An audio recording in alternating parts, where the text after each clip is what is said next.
Assalamualaikum warahmatullahi wabarakatuh.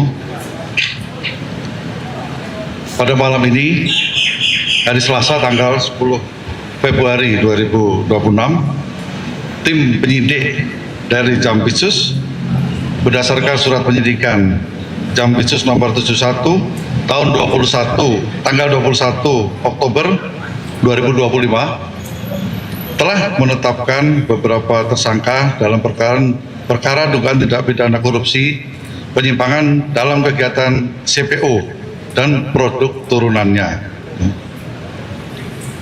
Kasus posisinya adalah sebagai berikut secara singkat ya. Jadi pada kurun waktu tahun 2020 hingga tahun 2024 itu pemerintah Republik Indonesia memberlakukan kebijakan pembatasan dan pengendalian ekspor CPO. Itu sebagai upaya untuk menjaga ketersediaan minyak goreng dalam negeri serta stabilitas harga bagi masyarakat.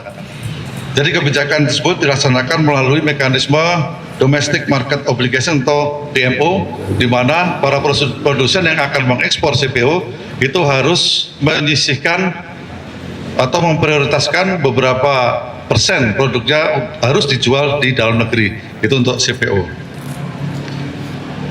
Kemudian dalam rangka kebijakan tersebut, CPO ditetapkan sebagai komoditas strategis nasional yang secara kepabeanan diklasifikasikan dengan HS code tertentu, ya, contohnya HS code 1115. Namun dalam pelaksanaannya, penyidik menemukan adanya penyimpangan berupa rekayasa klasifikasi komoditas ekspor CPO, ya, yang secara substansi merupakan CPO berkadar asam tinggi yang sengaja diklaim sebagai POME atau PAO dengan menggunakan HS code yang berbeda, di mana HS code ini diperuntukkan bagi residu atau limbah padat dari CPO.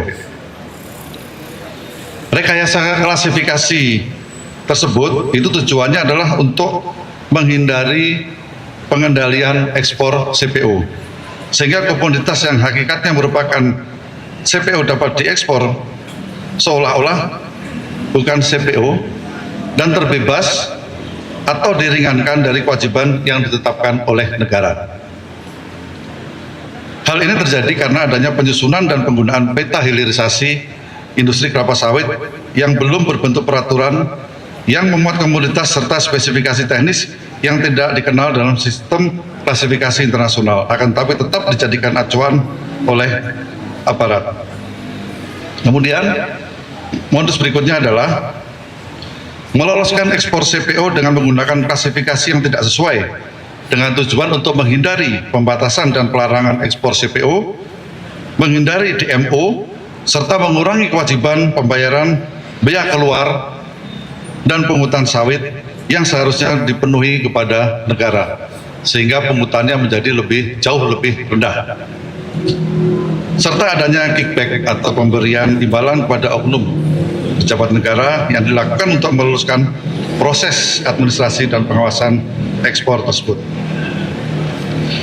Perbuatan penyimpangan tersebut menimbulkan dampak yang luas dan sistemik, tidak hanya terhadap keuangan negara, tapi juga terhadap tata kelola komoditas strategis yang di tengah rasa keadilan di dalam masyarakat, ya, yaitu diantaranya adanya kehilangan penerimaan negara, kemudian tidak efektifnya kebijakan pengendalian CPO, dan ketiga terganggunya tata kelola komoditas strategis nasional ini. Bahwa untuk kerugian keuangan negara dalam perkara ini itu masih dalam proses penghitungan oleh tim auditor. Namun demikian, berdasarkan perhitungan sementara oleh auditor kami, kerugian keuangan negara atau kehilangan penerimaan negara diperkirakan mencapai antara 10 triliun hingga 14 triliun rupiah. Itu baru kerugian keuangan negara dan belum merupakan potensi kerugian perekonomian negara yang sedang dihitung juga. Adapun para tersangka yang ditetapkan pada hari ini adalah: 1. Saudara LHB selaku Kasubdit Industri Hasil Perkebunan non-pangan dan fungsional analisis kebijakan dan pembinaan industri Alimadya pada Direktorat Industri Hasil Hutan Kementerian Perindustrian Republik Indonesia. 2. Saudara FJR selaku Direktur Teknis Kepabianan pada Ditjen Bea Cukai. Kemudian Saudara MZ selaku Kepala Seksi Penyuluhan dan Layanan Informasi KPPJ Pekanbaru. Kemudian itu 3 itu untuk penyelenggara negara. Kemudian untuk swastanya itu ada 8. Yang pertama adalah ES selaku Direktur PT SMP, PT SMA, dan PT SMS. Kemudian Saudara ERW selaku Direktur PT BMM. Kemudian Saudara FLX selaku Direktur Utama PT AP dan Head Commerce PT AP. Kemudian Saudara RND selaku Direktur PT TAJ. Kemudian Saudara TNY selaku Direktur PT TEO. Dan Saudara VNR selaku Kepala Kantor Wilayah DJJB Bali, NTB, dan NTT yang sekarang ini. Kemudian RBN selaku Direktur PT CKK. Dan Saudara YSR selaku Dirut PT MAS dan Komisaris PTSP. Para tersangka disangka melanggar pasal 603 untuk pasal 20 huruf A atau C Undang-Undang Nomor 1 Tahun 2023 dan subsidiar pasal 3 untuk pasal 18 Undang-Undang Nomor 31 Tahun 1999 tentang tindak pidana korupsi. Terhadap para tersangka saat ini dilakukan penahanan rutan untuk 20 hari ke depan di Rutan Salemba Cabang Kejaksaan Agung dan Rutan Salemba Cabang Kejaksaan Negeri Jakarta Selatan.